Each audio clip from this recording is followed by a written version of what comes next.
If you're looking for your first camera, here are some key features you should look out for. What's going on? It's Gabe from Genesis Productions, and in today's video, I'm gonna show you how to choose your first camera as a videographer. As a creator, the first thing you should look at when starting your journey is obviously a camera. Without one, none of this is even possible.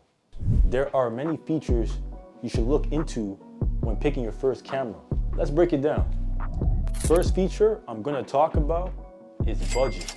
These things cost money, and you have to figure out how much you're willing to spend on your camera in the first place. It's not just about the price. It's about value for the price.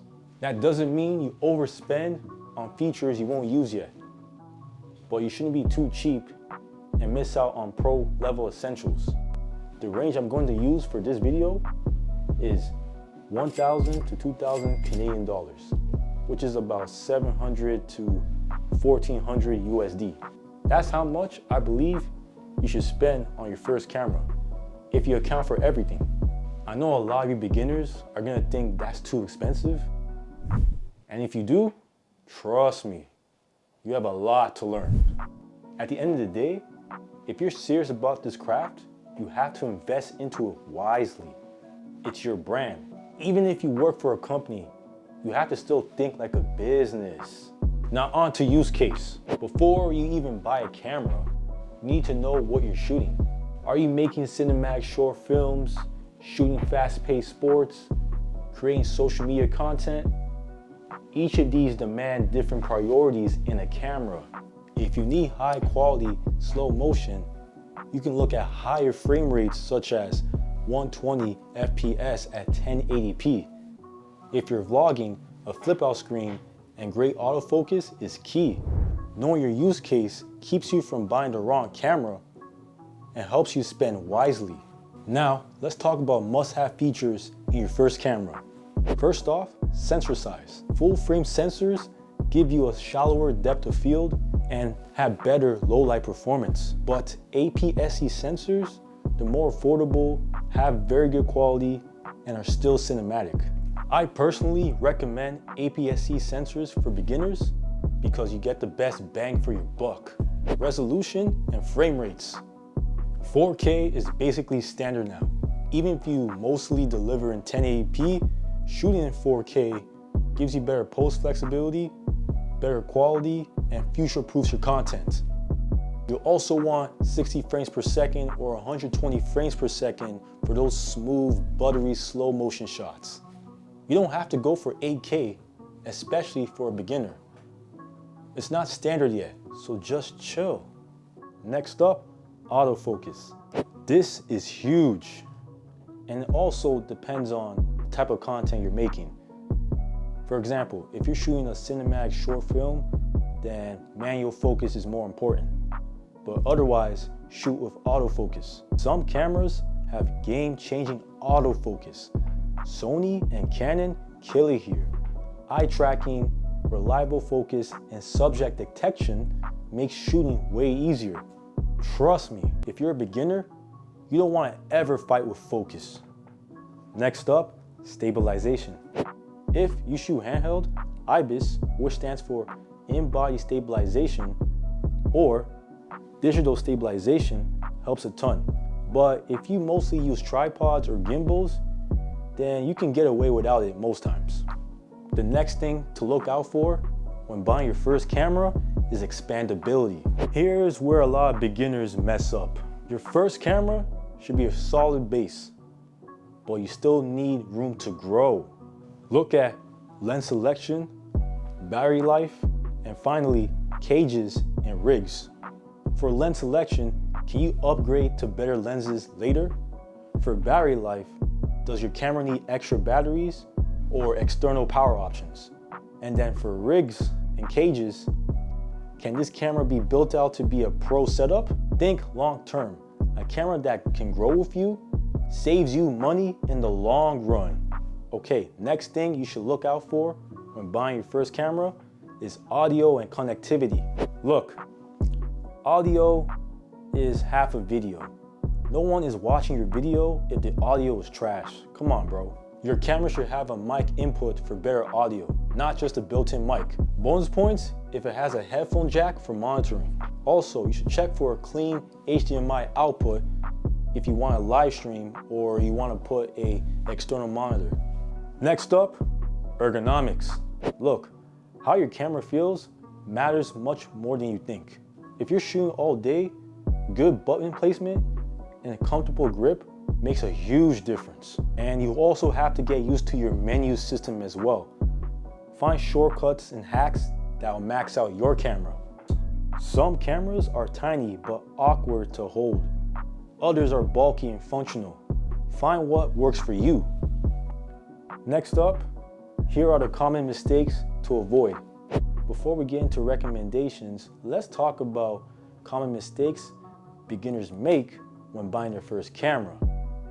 Number 1, buying the most expensive camera first.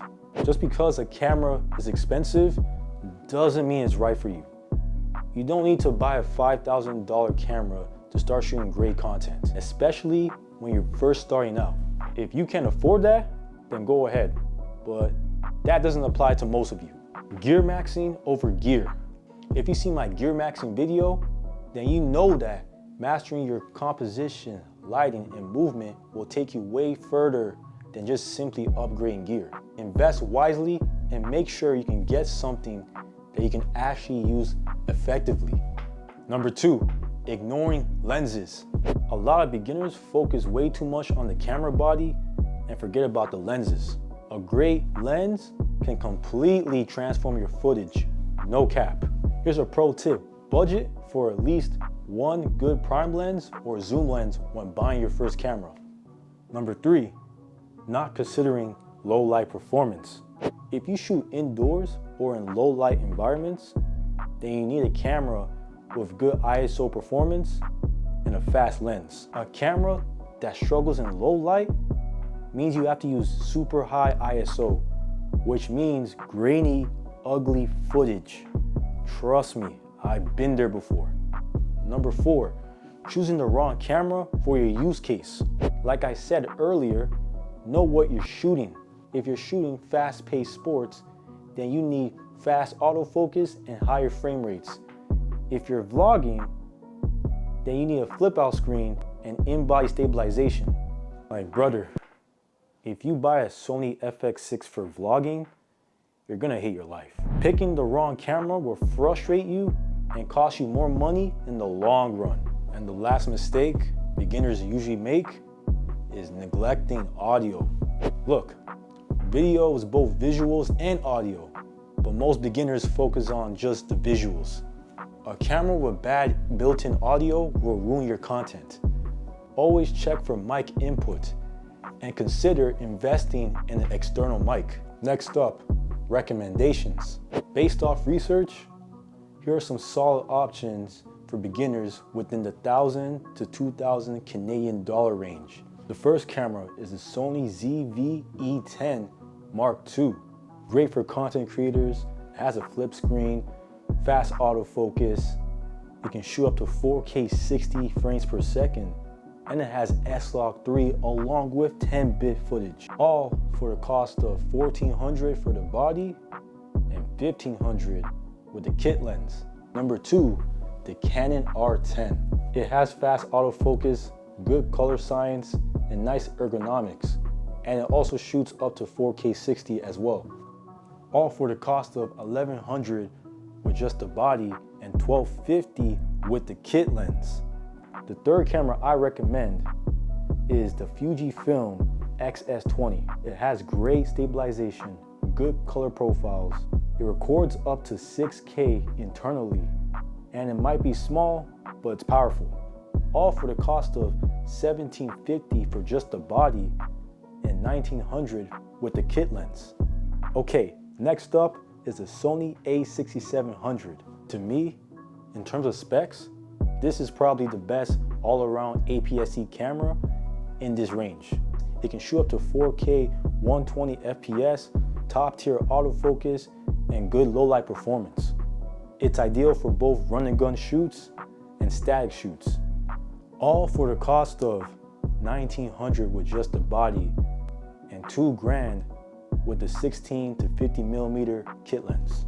The last camera I personally recommend is the Canon R50.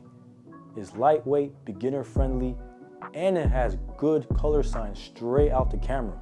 The excellent autofocus and solid 4K video makes it a good choice for creators who want quality without complexity.